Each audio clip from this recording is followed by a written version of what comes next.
Hey guys, welcome to J.T.Engineering. In this video, we're going to be continuing to build my 2.5-inch Fitchburg Northern live steam engine. In this video, we're going to be focusing on building some crucial parts for the tender frame, so why don't we review what we got done in the last video, and then we'll get building.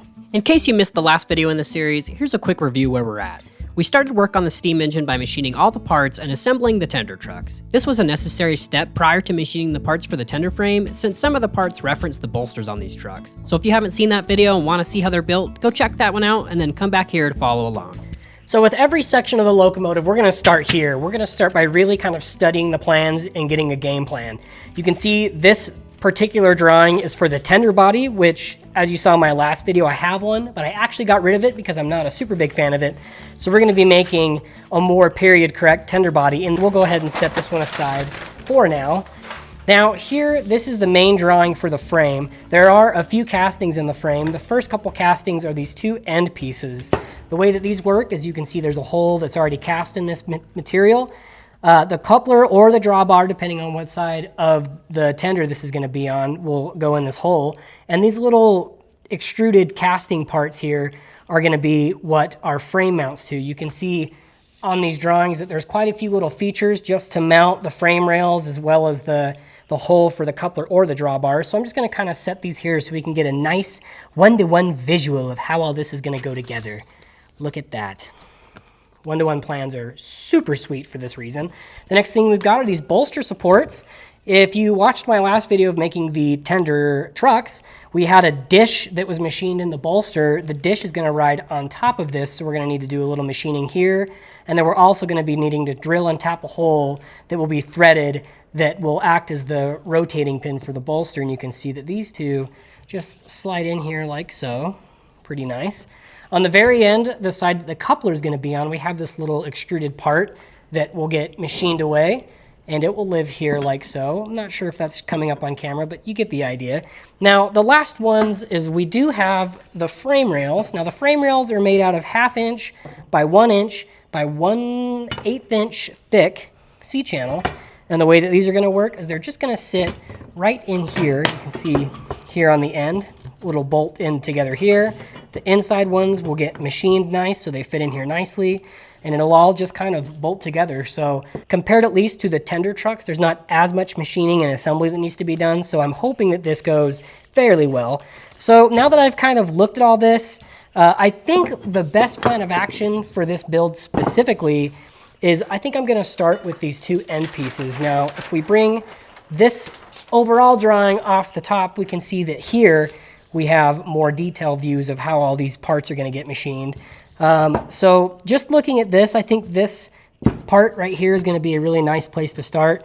And I think the way that I'm going to do this is I'm going to start by machining the top of this down so that I can get a nice flat reference surface, and then putting it in the jaws and then machining this side so I'm able to get a nice 90-degree angle here and two nice flat machining surfaces to be able to set all of the rest of these on. So we're going to start with these, and then we'll move over to our center plates here where the trucks will mount at some point, and we'll kind of just work our way along it. We do have a couple tender steps that we can potentially use. I'm not sure if I'm super excited about these. I'm not sure if they're going to fit kind of the look that I want, but I might end up just making them anyways, and then later if I want to do it, change it. These are pretty much done. All they need is just two mounting holes. And then the drawbar, which is the bar that connects the actual engine to the tender, we're going to wait until the rest of the engine is built because I don't know for sure just how far this bend needs to be for the drawbar. So that's something that we're going to do later. But for today, we are going to go ahead and start with our tender end seals. All right, so really quick, I wanted to kind of talk about how I'm leveling my part while it's in the vise here. Now, this part is long enough that when I go in to set and make sure that it's sort of level, my bed travel isn't far enough. So I've kind of figured out my own way to do it. Now, when you're working with a really rough casting like this, it's kind of difficult to find a nice reference surface. What I'm going to do, since I can't run the micrometer all the way across one side to the other and watch the needle as it moves, what I'm going to do is I'm kind of just going to use the fine feed on the mill. I'm going to look over here at my dial indicator, centered on 0, and then I'm going to 0 the DRO on the spindle, bring it up, and then I'm just going to rotate it around. And I'm going to do the same thing on the other side. So I'll lower this down to where my micrometer is reading 0. Now if I come up here, it says I am off by 108 thousandths. So what that means is that this part, at least from this end to this end, is tilted. In this case, it's too high, 105 thousandths in relation to this. So now what I'll do is I'll tap it in to the point where when I bring my quill DRO down and this reads 0, it's split in half. So roughly 53 thousandths red on the quill DRO. That's 46. So I'm just going to re-zero it. It is zeroed on this side as well. We'll spin it around. I'm not touching any of this because I don't want to mess up my measurement. Bring it down till it reads 0, which is pretty close. It's about 20 thousandths high on this side. So I'll tap it down about 10 thousandths. Re-zero both of these. Bring it up, bring it around, down. Once I'm zeroed here, I am showing 6 thousandths, which for a casting, I think is plenty good. Because as I run my needle over here, the casting it has a really rough unmachined surface, so the needle's gonna bounce up and down. So 6 thousandths, I think for this kind of thing is reasonable. So now that I've got that, I'm gonna snug it down. And now we'll use this shell mill and face this off. Now that we've got this part all zeroed in, we can go ahead and touch off and face it. There's not a lot of rigidity in this setup right now because I don't have two, things out here. You'd think that this wouldn't vibrate a ton because it's real thick, but it does vibrate, and I already did one of these and it left a bunch of tool marks out here on the ends and it was getting a little bit of chatter. I just decided instead of fussing with putting a bunch of stuff in here to set it up, I'm just gonna take light cuts. So since we're zeroed in, we'll go ahead and face this down. Since we're just starting on this part, I'm only looking for a nice reference surface at this point. We will bring this part to the correct dimensions relative to this face here in just a little bit. I only took off enough in this step just to give myself a nice machine surface to work off of. Once this was done, I rotated the part 90 degrees in the vise, re-leveled the part, and then machined this face as well. This gave me a nice 90-degree corner and 2 machined surfaces to work from, so we have something to locate all of our other features on this part. All right, so we've got this faced off. It's pretty nice and smooth, and we have a nice 90-degree angle that we can start to build off of.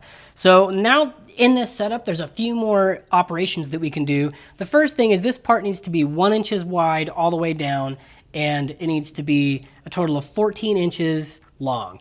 So to start the process, what I'm going to do is I'm just going to touch off on this end and machine it down to the point where it's smooth, zero my DRO, move over on the other side till I have a nice smooth finish, and then I will read this off and divide it by 2, and that will give me the center line of the part. And then from there, I can work out 7 inches to this side and 7 inches to this side. Once that's finished, I'm going to go ahead and set the 1 inch thickness all the way along here. To do that, I'm just going to lightly touch off on this corner here to get the 0 on this side, set my 0, move my DRO to the inch, plus half of the diameter of the end mill, and set that, and then I'll be able to just bring it down. Luckily, it's all pretty close. I don't need to take a lot of material off to make this work. But after that's done, we'll go ahead and put some holes in it as well while it's in this setup, and then we'll move on to machining out the bottom portion. Machining this part to the correct width was pretty straightforward. I just machined enough off of the part to get a good measurement from both sides to find the center of the part, and then machined the same amount off of each side until I reached an overall length of 14 inches. In this setup, I was also able to easily machine the width down to 1 inch by touching off on the backside of the part and using the DRO to bring it down to the final dimension. Since we now have all the outer dimensions of this part completed, we can use these edges to drill the holes for the coupler pocket. The coupler pocket is located off the back of the part and the direct center of the part. Since we now know where the location of the back of the part is and where dead center is based off of our last machining operations, drilling these holes in the correct spots is as easy as matching the values on the DRO to where the holes need to be drilled. These holes are being drilled to accept 1032 threads, so I'm using a number 21 drill bit here. And once they are all drilled, I followed through each hole with a 1032 tap, completing this set of features on this part. With all the operations in this setup complete, we now needed to rotate the part once more to start working on machining the surfaces where the frame rails will mount and eventually drill the hole for the bolt that will retain the coupler. Since we already brought our part down to the total length, machining the surface for the outer frame rails is pretty easy. You can see here I'm just machining a little bit at a time and using a small piece of the frame rail material to ensure it's flush with the outer face of the end sill. With one side completed, I moved over to the other side and repeated the same steps there until both my frame rails would mount nice and flush to the end of the part. And now we could start working on the center frame rails. All right, so just really quick, my method of centering this part up is not going to work very well, and I just wanted to kind of talk about it a little bit. So if you are building this engine and you run into this problem, you kind of know how to solve it. So what I have found is that this coupler pocket in the casting, I don't think is centered. And what I mean by that is when I took the dimension from here to here and zeroed the DRO and found the center line, the bit was sitting a little bit off center. So then what I did is I did a little bit of experimenting in here, touching off on this side, touching off on this side, and then I found the center of the hole where the coupler pocket is referenced off of for the edges here. And what was going on is when I would move the part all the way over here, I was going to be cutting off like a 1/4 inch of this for the frame rail on this side, and I was going to be completely missing it on the other side. So what I'm getting at is if you do end up making this tender, when you go to machine this part, I don't know that any other way other than touching off on this side and this side, splitting the difference based on these 2 points on the casting for your zero, and then machining these down to the correct width. That's most likely the best way to do it. That's exactly what I'm gonna do. It's not perfect. I know that this is a rough casting, but I think it'll get me within the ballpark. And again, since this is all getting bolted together, I don't think it'll really matter in the long run. So what I'm gonna do is I'm just gonna touch off, divide it by 2, center the zero on the DRO so that it's exactly centered in between the outside, and then I'll measure over half of the finished distance here, half of the finished distance here, and then when I'm done with those operations, the edges of my part where the frame rails mount on the inside should be exactly where they need to be. I think the coupler pocket or the inner frame rail mounts in the casting itself were off enough that this was the best way to do this. Some of you watching at home might think that the reason that these were off is because I took too much material off of one side of the casting when I initially was sitting the full length of the part. I would tend to agree with you, however this just wasn't possible. There wasn't enough material in this casting to throw off the center of that coupler pocket by that much. The rough casting was only over 100 thousandths the finished dimension before I machined it, so there wasn't enough material to take off for that theory to make sense. Working with rough castings can be challenging sometimes, and this is just another example why.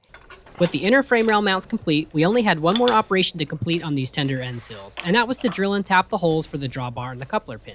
All right, so we have all of the features machined out of the tender end sill. For the frame rails, you can see that it just slides in here like so.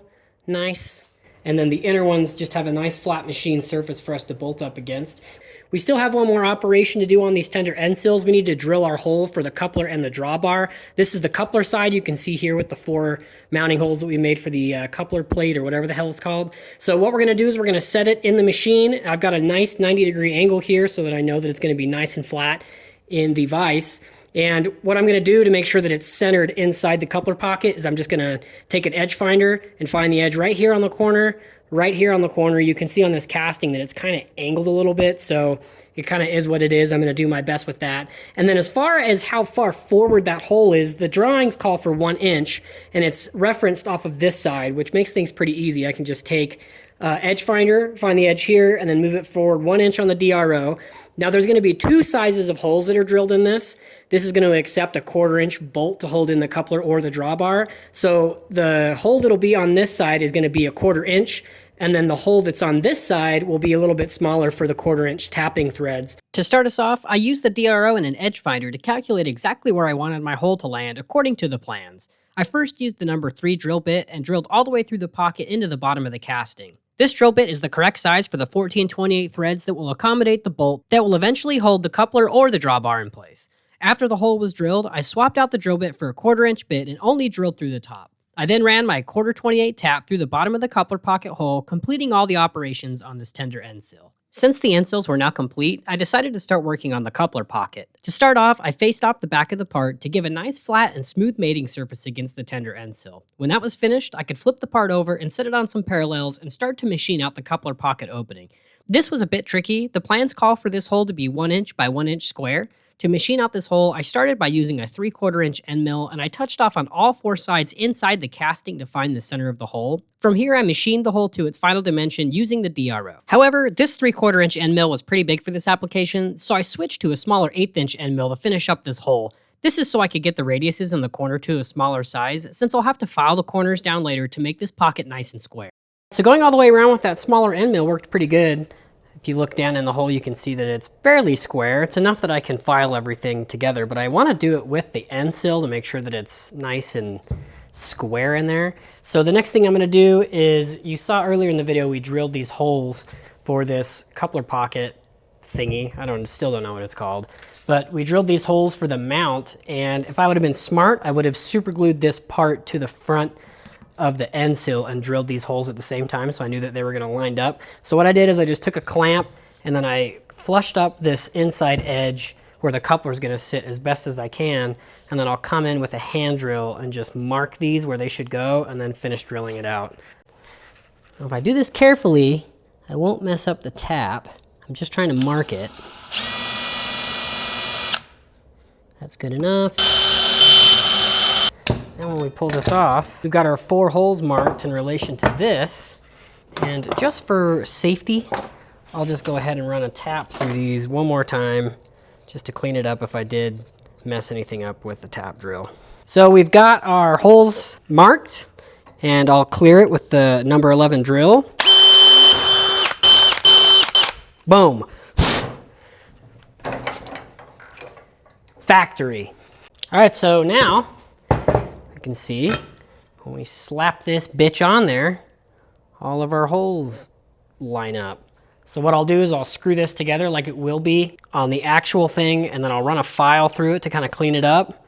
But I think that'll work pretty good. Again, this would have been probably a lot easier if I would have machined the 90-degree here and got this flat and then super glued it in place where I wanted and machined all this out at once. But this technique works pretty well, and all it does is hold a coupler in, so it really doesn't matter that much. Well guys, I think that's a wrap on this video. Thank you so much for watching. If you want to continue to follow along with this build, make sure you hit that subscribe button so you know when new videos are published. Next week, we're going to be continuing to work on the tender frame, so if you're building one of these at home or want to see what the process is, make sure you don't miss that. And until I see you guys again, stay classy.